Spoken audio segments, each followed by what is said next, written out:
Good morning, everyone. This is Nathan Lindorf with the Rational Independent. Today, we are diving into the slow-rolling mess that is the Trump indictments, Trump's re-election campaign, and his chances of trying to run for re-election while under either criminal indictment, criminal trial, or potentially as a convicted criminal. So let's dive into this a little bit, see where we're at.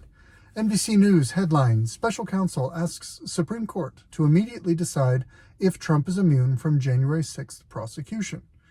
We're going to briefly touch on this. It's a fairly accurate bit of reporting, but it touches on a thorny issue where there's a lot of bias, a lot of strong feelings built in rather than bias on both sides. So very briefly, what we're talking about is the thorny issue of criminal and civil liability for presidents specifically, partially extended out to other elected offices, but specifically focusing on presidents.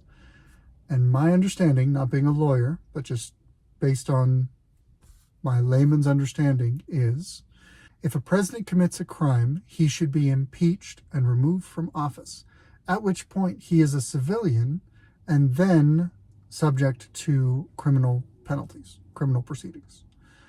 There's a great argument that says presidents should not be held liable for criminal charges because then it messes up separations of powers, it messes up just a whole host of things. Because envision having the elected president of the United States needing to stand trial while president in some local jurisdiction.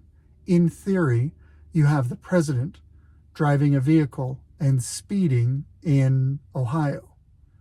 And now he has to answer a court summons to go to court for some local infraction, even though he's the elected president of the United States. That's kind of silly.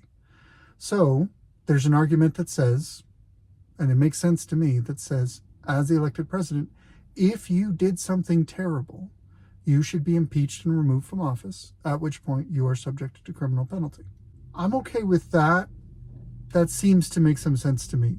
Honestly, this is a subject that I'm not firmly on one side of the fence or the other, because now what we're talking about is, can a former president who is currently a candidate for election be held criminally liable?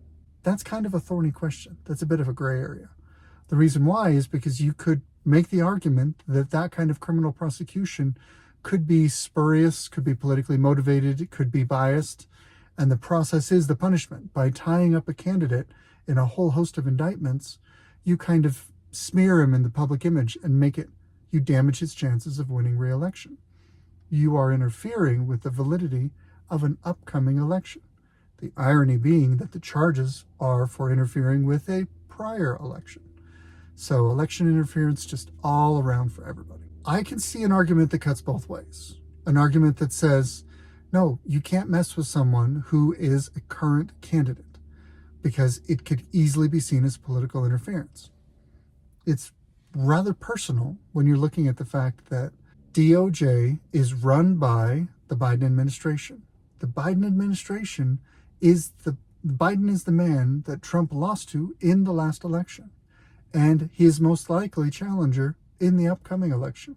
So it's an incredible, call it a home court advantage, for the sitting administration to be able to prosecute and use the criminal justice system to their political advantage to prosecute their upcoming opponent.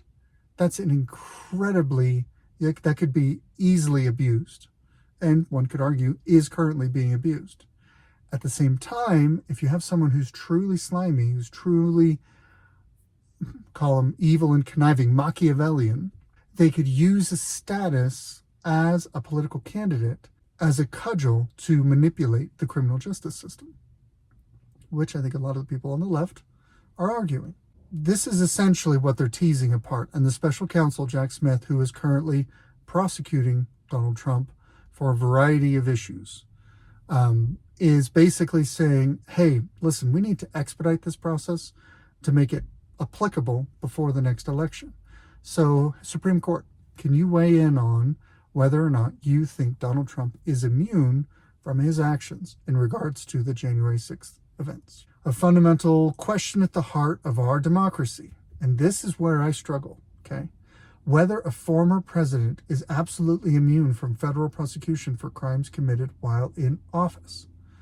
He's not just a former president. That would make him a citizen, essentially. He is the current leading candidate for one of the two major parties in the next election. It is specious to preclude that that's a factor. As for instance, Bill Clinton served 2 terms, term limited, cannot run again. If a crime is discovered that occurred while he was in office, should he be prosecuted, go for it, because it doesn't interfere with any upcoming elections. In other words, he's presenting only half of the question here. It is of imperative importance. It's scheduled for March, okay? In a brief order issued just hours after Smith's filing, the court asks Trump's legal team to respond by the 20th. The Trump campaign is saying he's attempting to interfere with the 2024 election. That's a valid position to take. It's certainly arguable. There's absolutely no reason to rush this sham to trial except to injure President Trump in the upcoming election. Earlier this month, Tanya Chutkin, who really doesn't like him, presiding over the interference came, denied his motion to dismiss his indictment on presidential immunity and constitutional grounds, which I think is a pretty amazing thing, because at the end of the day, what you're saying is presidential speech can be a crime, but that's a whole other thing. The January 6th thing is a mess. Prompting Trump to appeal and ask for the case to be put on hold, basically saying, we're not getting a fair trial with you, Judge Chutkin. Let's go ahead and just move this to appeals court. All right, so Smith's trying to circumvent the appeals process, trying to basically fast track this. Okay, there is a precedence going back to Nixon, which is kind of an apples and oranges case, really probably worth teasing apart, but not at all the same thing. All right, now this is interesting. More recently, the court has on several occasions taken up cases at an early stage of litigation to decide issues of national importance, such as Biden's administration's vaccine mandate for businesses and its plan to forgive student loan debt. The justices ruled against Biden in both cases. Guess what? That's because those were blatantly unconstitutional power grabs by the executive branch. But we don't want to mention that. We just want to phrase it as, oh, no, these are just early stages of litigation for this totally reasonable policy. There is a 6-3 conservative majority. I would put conservative in quotes because that's in the eye of the beholder. I think lawyers love a colorful turn of phrase, and I think it's just because they get bored with their jobs. Trump's lawyers argue his role in questioning the result of the election was within the outer perimeter of his official responsibilities as president. Who comes up with this stuff? This reminds me of the penumbra of emanations from the penumbra. Basically, that's the turn of phrase used to sprout the right to an abortion out of whole cloth, basically.